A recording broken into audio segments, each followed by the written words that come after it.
I come in, sir? Have a seat.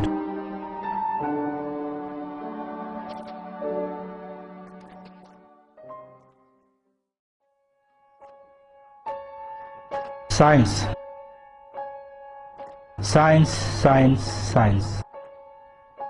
Science requires proof. As this is my first class with you, I will explain it my way.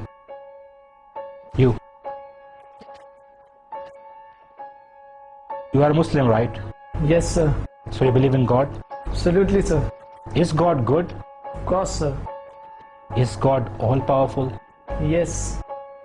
My brother died of cancer, although he prayed to God to heal him.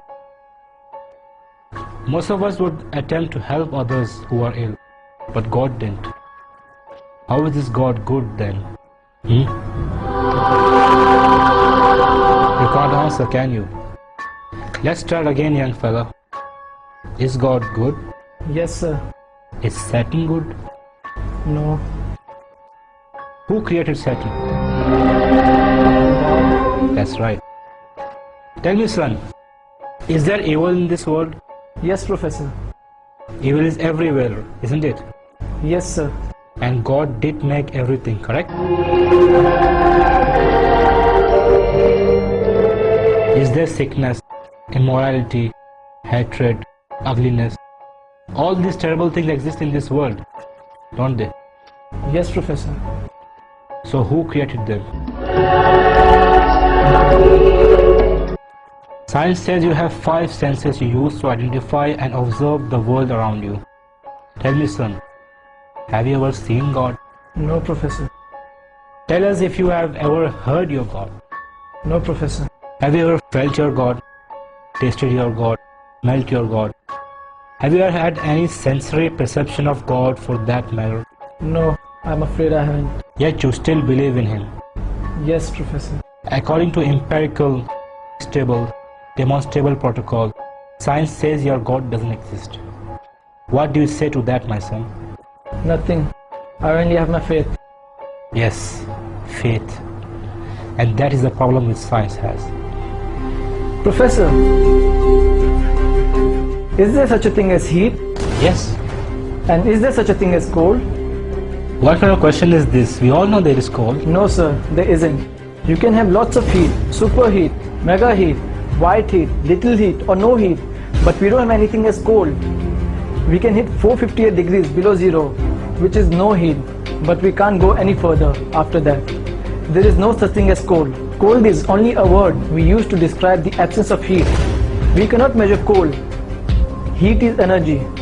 Cold is not the opposite of heat, sir, just the absence of it. What about darkness, Professor? Is there such a thing as darkness? Yes, what is night if there isn't darkness? You are wrong again, sir. Darkness is the absence of something. You can have low light, normal light, bright light, flashing light. But if you have no light constantly, you have nothing. And it's called darkness, Professor.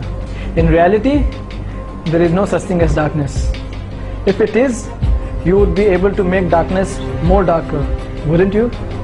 So what's the point you're trying to make, young man? Sir, my point is your philosophical premise is flawed. Flawed? Can you explain how? Sir, you are working on the premise of duality.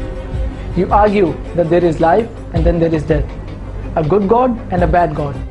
You are viewing the concept of God as something finite, something we can measure. Sir, science can't even explain a thought. It uses electricity and magnetism, but has never seen, much less fully understood either one.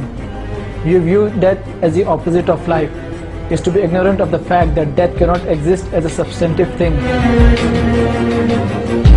Death is not the opposite of life, just the absence of it. Now tell me, Professor, do you teach your students that they evolved from apes? If you are referring to the natural evolutionary process, yes, of course I do.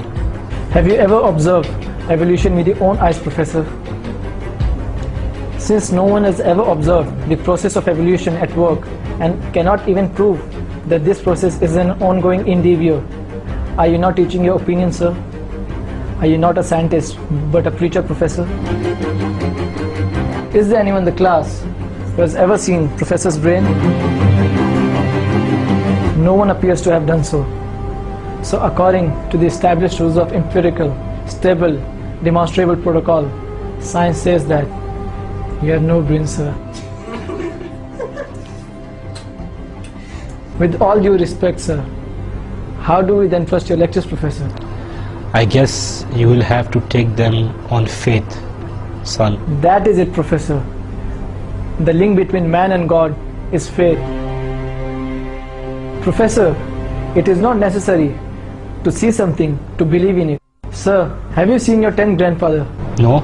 So then how can you prove that he existed? My presence proves his existence because I have come from him. Exactly, Professor. The existence of this universe and life proves that there is a creator. That is all that keeps things moving and alive. Take your seat.